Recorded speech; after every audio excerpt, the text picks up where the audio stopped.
EV Motors vehicles నడిపాను, ఇప్పుడు ఇండియాలో ఇప్పుడు తీసుకొచ్చారని చెప్పి మీరు చెప్తున్నారు. సార్ మహమ్మద్ గారు, మీ రాహుల్ ఖాన్ గారు మీరు చెప్పిన దానికి నేను ఒక మాట చెప్తాను సార్. 2010, 2012లో ఏ ప్రభుత్వం ఉంది? కాంగ్రెస్ ప్రభుత్వం ఉంది. మరి ఎవరు తీసుకురావాలి? కాంగ్రెస్ పార్టీ తీసుకురావాలి. మరి ఫస్ట్ ఎవరిని మీరు బ్లేమ్ చేయాలి? కాంగ్రెస్ పార్టీనే బ్లేమ్ చేయాలి.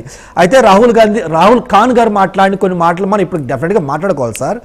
ఆయన బాధ ఏంటంటే యూపీఏ 1, యూపీఏ 2 గవర్నమెంట్ ఉన్నప్పుడు నేను మాట్లాడేటప్పుడు నేను ఏమైనా వేసుకో చాతయం చేసుకోబ్బా, చాతయం చేసుకోమని నేను చెప్తున్నా. సార్ నేను మాట్లాడేటప్పుడు అతను మాట్లాడకూడదు సార్, నేను మాట్లాడకూడదు, నేను మాట్లాడేటప్పుడు అతను మాట్లాడకూడదు. సబ్జెక్ట్ మాట్లాడండి, సబ్జెక్ట్ మాట్లాడితే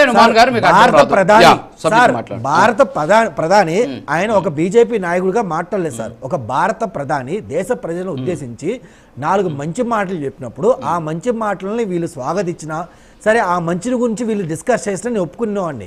ఈడ కూడా హిందూ ముస్లిమ్స్ అని డివైడ్ చేస్తున్నారని చెప్పి భారత ప్రధాని మాట్లాడినప్పుడు మేము ఎందుకు సైలెంట్గా ఉండాలి? సరే పాయింట్కి వద్దాం సార్.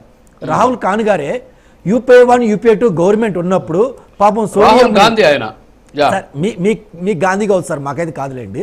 సో యూపీఏ 1, యూపీఏ 2 ఉన్నప్పుడు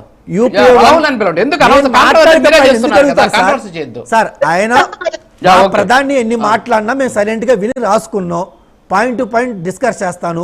ఆయన దగ్గర పెన్ను పేపర్ కూడా లేకపోతే నేను పంపిస్తాను, రాసుకోమని చెప్పండి, తర్వాత రిప్లై ఇవ్వమని చెప్పండి. సో యూపీఏ 1, యూపీఏ 2 గవర్నమెంట్ ఉన్నప్పుడు బహుశా వాళ్ళ మమ్మీ నన్ను పీఎం చేయొచ్చు అంటే నువ్వు పసిబిడ్డ బిడ్డ నువ్వు ఆడుకోపా అని చెప్పుంటారు మేడం సార్.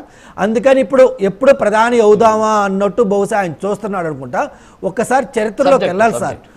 ఎందుకంటే పార్టీలకి అతీతంగా ఒక్కొక్కసారి ఎమర్జెన్సీ సిచ్యువేషన్ వచ్చినప్పుడు కానీ, క్రైసిస్ వచ్చినప్పుడు కానీ దేశ ప్రధానులు జాతిని ఉద్దేశించి, ప్రజలను ఉద్దేశించి కొన్ని పిలుపులు ఇస్తారు సార్. ఆ పిలుపుల్లో భాగంగా మీరు కొన్ని మాటలు చెప్పారు, మా సోదరులు కూడా చెప్పారు. ఏమని? ఏది ఒక పూట మనం ఏమి తినకుండా ఉందామండి, అది సోమవారం అని చెప్పి, లేదంటే అంతకుముందున్న నెహ్రూ గారు కూడా ఆయన కూడా చెప్పారు వారంలో ఒకరోజు మనం ఉపవాసం ఉందామని చెప్పి. ఆ తర్వాత మన్మోహన్ సింగ్ గారు కూడా చెప్పారు మనం సబ్సిడీ తగ్గించుకోవాలి, డబ్బులు చాలా జాగ్రత్తగా వాడుకోవాలని చెప్పి. లేదు ఇందిరాగాంధీ గారు చూసారనుకోండి, ఆమె ఎమర్జెన్సీ సిచ్యువేషన్లో కొన్ని డెసిషన్ తీసుకుంది. కొన్ని జాతిని ఉద్దేశించి కొన్ని డెసిషన్ తీసుకున్నప్పుడు పార్టీలకు అతీతంగా మనం స్వాగతించాలి, అది మొదట నేర్చుకోవాలి.